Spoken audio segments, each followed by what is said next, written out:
Rahmat Ibrahim. Bagian ini kita akan melihat saudara bagaimana kepadatan arus mudik di sejumlah titik yang sudah mulai tampak di Selasa malam hari ini jelang Lebaran tentunya saudara. Jumlah pemudik yang hendak menyeberang ke Sumatera di Pelabuhan Merak Banten mulai meningkat saudara pada Selasa malam ini.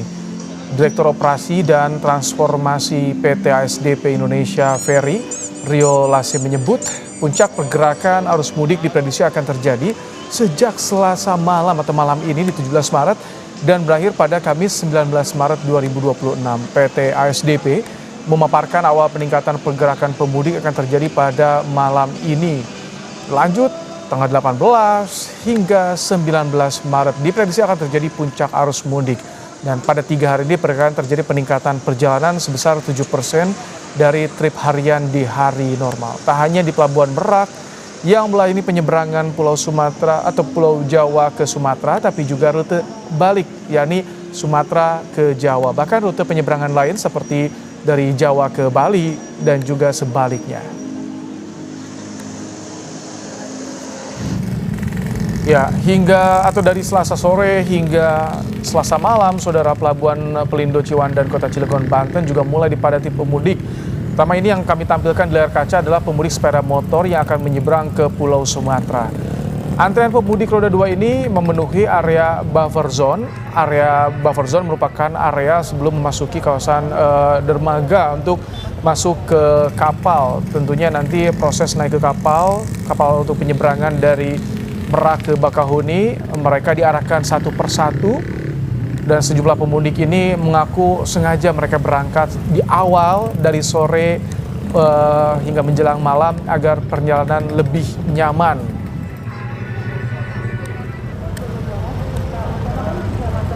Kami akan ajak Anda untuk melihat langsung bagaimana situasi arus mudik di Pelabuhan Merak Banten. Ada jurnalis Kompas TV Edwin Zan dan Julian Fernando di sana, serta ada juga yang memantau bagian visual udara melalui drone Denny Yosua dan juga Andika Pratama.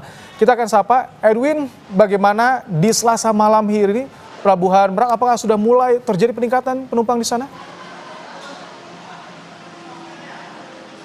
Selamat malam Ibrahim dan juga saudara. Terkait dengan peningkatan yang ada di Pelabuhan Merak, khususnya bagi para pemudik yang akan menyeberang ke Pulau Sumatera melalui dermaga eksekutif di tempat saya melaporkan sekarang, memang terpantau telah meningkat dari hari ke hari. Dan kalau tadi kita dengarkan bersama di konferensi pers, ini memang akan terus terjadi hingga 18 sampai 19 Maret 2026. Nah, untuk lebih lengkapnya lagi, sekarang saya sudah bersama dengan Direktur Utama dari PT ASDP Indonesia Ferry, Heru Widodo. Selamat malam Pak Heru.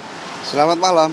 Pak Heru, mungkin dapat dijelaskan, kita bisa lihat di belakang sudah ada antrian kendaraan Bapak. Ini masuk menuju untuk roll on, roll off ke kapal. Bapak mungkin boleh dijelaskan bagaimana persiapan PT ASDP Indonesia Ferry jelang puncak arus mudik? Dan ini kan diperkirakan akan hingga 19 Maret. Ya, perkiraan untuk arus mudik puncaknya adalah sebetulnya di 3 hari ini, tanggal 17, 18, dan 19. Dan kami telah mempersiapkan beberapa skenario. Yang pertama adalah kita telah menyiapkan beberapa power zone yang ada di jalan tol, yaitu KM43 dan KM68. Dan kemudian kita juga ada tambahan buffer zone satu lagi yang lebih besar, itu ada di Indah Kiat. Gitu.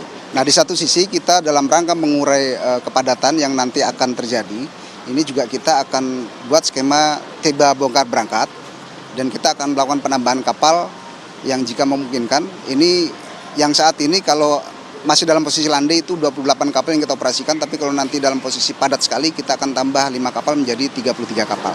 Gitu. Oke, berarti ini 33 kapal. Dari total berapa kapal Bapak mungkin yang ada di dari pelabuhan eksekutif? Jadi total 51 kapal. 51 kapal. Baik Pak. Dan tadi dengarkan bersama di konferensi pers Pak, ini menarik karena cukup membantu para penumpang nantinya. Ini soal single tarif. Mungkin boleh dijelaskan Pak, penentuan dan kebijakan single tarif ini kenapa diaplikasikan? Ya, single tarif ini sebetulnya kita aplikasikan untuk mengurai kepadatan yang ada di pelabuhan. Kita tahu bahwa beberapa tahun lalu masyarakat selalu memilih penyeberangan yang eksekutif. Dan karena posisi dermaga eksekutif itu adalah di pintu pertama, maka ini akan menjadi bottleneck di sana. Nah, untuk mengurai itu maka kita harus berlakukan single tarif. Jadi penyamarataan harga tarif semuanya menjadi reguler, sehingga nanti pengaturannya dari petugas, setiap kendaraan yang masuk akan didistribusikan kepada dermaga yang akan siap muat dan untuk diberangkatkan. Mungkin imbauannya Pak terkait dengan pembelian tiket bagi masyarakat nantinya akan menggunakan jasa penyeberangan. Ya, bagi masyarakat yang ingin menyeberang dari Pulau Jawa menuju Sumatera atau menyeberangan dari manapun menggunakan kapal SDP, saya berharap mereka memesan tiket secara mandiri melalui tiket Verisi. Ini mudah dan kemudian juga ada diskon-diskon di sana, gitu. Nah, kami berharap ini juga bisa digunakan oleh masyarakat semuanya dan bisa dimanfaatkan sehingga ketika nanti masyarakat sudah sampai pada di pelabuhan itu mereka sudah memiliki tiket. Gitu. Bapak, ini terkait dengan tadi pertanyaan pertama tadi sempat disebutkan bahwa jadi salah satu moda transportasi yang dipilih oleh masyarakat. Nah, untuk sehingga saat ini sudah naik berapa persen Pak? Mungkin kalau dibandingkan year on year atau mungkin dari hari ke hari? Kalau dari periode H-10 sampai dengan H-4 saat ini jumlah penumpang yang sudah diseberangkan itu berjumlah 462.415 orang. Nah, ini baik pejalan kaki maupun penumpang yang ada di dalam kendaraan pribadi maupun bis. Lalu kemudian jumlah kendaraan ini yang sudah kita seberangkan itu sekitar 101.612 kendaraan. Itu dari berbagai kendaraan, baik roda 2, kemudian kendaraan pribadi, bis, dan truk. Kemudian kalau kita bandingkan dengan tahun lalu, kendaraan ini naik 6% dibandingkan tahun 2025 yang lalu. Memang berarti sudah ada peningkatan yang tercatat, Pak. Ya. Bapak, ini mitigasi. Jika nantinya ternyata sistem single tarif, berarti ini distribusi ke beberapa dermaga itu ternyata tetap membludak. Nah, kira-kira apa yang disiapkan oleh PT SDP? Tentunya kami berkoordinasi dengan seluruh stakeholder, baik kepolisian maupun dari Kementerian Perhubungan. Kita akan melakukan koordinasi yang baik, intensif untuk memecah arus kendaraan yang ada atau yang masuk ke pelabuhan, dan kita nanti akan kita masukkan ke dalam buffer zone yang ada, dan kita akan berlakukan tiba bongkar berangkat dari pelabuhan Bakahuni. Gitu. Yang terakhir Pak, mungkin penambahan kantong parkir, ini juga yang jadi sorotan nih. Tadi buffer zone, apakah ini bisa dibilang juga kantong parkir tambahan atau sebagaimana Pak? Betul. Buffer zone ini sebetulnya kita gunakan juga sebagai kantong parkir, tetapi dari bandingkan dengan tahun lalu ini kapasitasnya jauh lebih bertambah. Untuk tahun ini penambahan kapasitasnya itu lebih dari 1.000 dibandingkan tahun yang lalu, 1.000 kendaraan. Pak, ini pertanyaan dari masyarakat, apakah penambahan ini hanya diberlakukan semasa angkutan lebaran saja atau sebenarnya ini untuk jangka panjang?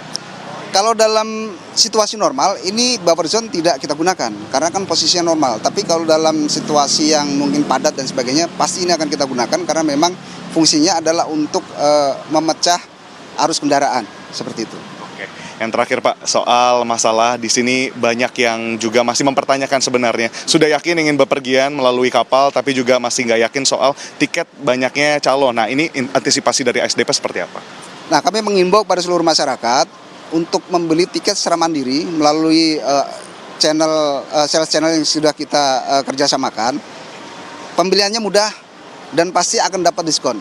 Karena biasanya kalau melalui agen yang lain atau melalui calon, mereka tidak akan mendapatkan diskon yang telah kita sediakan. Begitu. Oke, terakhir Pak, imbauannya dan harapannya mungkin untuk Idul Fitri, mudik supaya lancar bagi pemudik lewat jalur kapal. Ya, kami berharap pada seluruh masyarakat yang ingin melakukan bepergian dalam rangka Idul Fitri, persiapkan diri dengan baik, cek kendaraan yang akan digunakan dalam keadaan layak jalan, kemudian pastikan badan dalam kondisi sehat betul, dan pastikan mengikuti atau mematuhi arahan dari petugas di lapangan, dan semoga perjalanannya menjadi menyenangkan, perjalanannya menjadi lancar, nyaman, aman, selamat sampai tujuan. Baik, terima kasih banyak Pak Heru atas waktunya. Selamat beraktivitas kembali, Bapak-bapak, Ibu. Terima kasih, selamat bertugas kembali.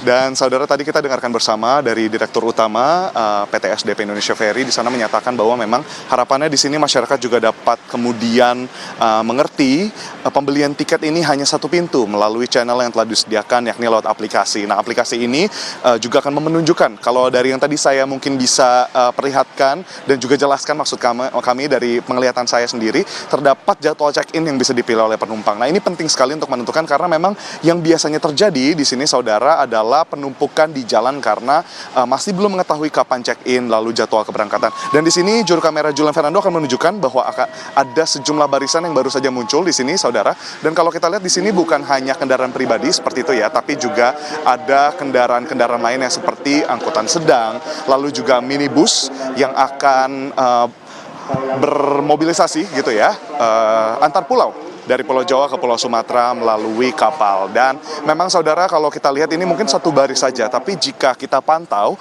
hingga subuh, mungkin di dekat waktu sahur seperti itu ya saudara. Nah, di sini memang terjadi peningkatan perlahan-lahan.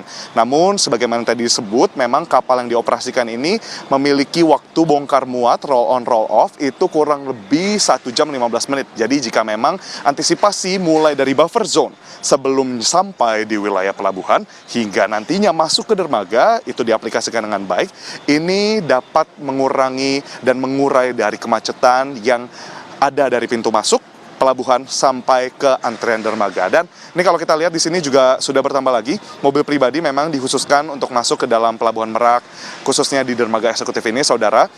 Dan mungkin di sini ada yang tadi sempat belum kami sempat jelaskan. Nah, salah satunya adalah soal data harian, saudara. Nah, memang update dari PT SDP Indonesia Ferry cabang Pelabuhan Merak menyatakan terdapat peningkatan per siang hari ini tadi.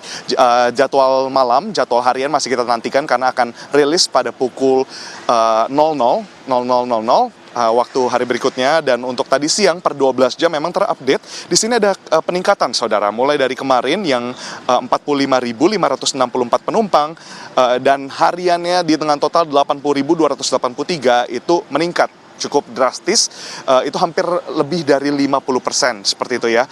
Itu untuk di hari kemarin saja. Dan kalau kita lihat dari hari ini, saudara, tadi pukul jam 12 di sini sudah ada 53.019 penumpang dengan total kendaraan 14.441. Dan ini berarti ada peningkatan yang cukup tajam dan diperkirakan nantinya sampai malam pukul 23.59 lalu datanya rilis pukul 00.00 itu akan semakin meningkat. Dan saudara, selain itu dilihat dari pantauan udara juga bukan hanya dermaga eksekutif, saudara, yang ramai. Dermaga di sini merupakan dermaga 7 seperti itu ya, tapi juga di dermaga 1 yang memang ada di Pelabuhan Merak ini sendiri itu juga memuat beberapa kendaraan yang membeli tiket reguler, itu juga cukup ramai. Kalau kita lihat dari hari-hari sebelumnya 4 hingga 5 baris saja, namun hari ini bisa mencapai 6 hingga 7 baris. Diharapkan sampai puncak arus mudik berakhir tanggal 18 hingga 19 Maret 2026, mudik dapat berjalan dengan lancar. Dan tadi imbauannya tetap jaga kesehatan karena itu yang terpenting, dan selamat bermobilisasi, selamat merayakan Lebaran nanti di rumah masing-masing dan bermudik dengan lancar. Kembali ke studio, Ibrahim. Baik, dan bagi Anda dan teman-teman Liputan Kompas TV, selamat bertugas kembali di sana tentunya, Edwin Zan. Tadi kita lihat bagaimana situasi arus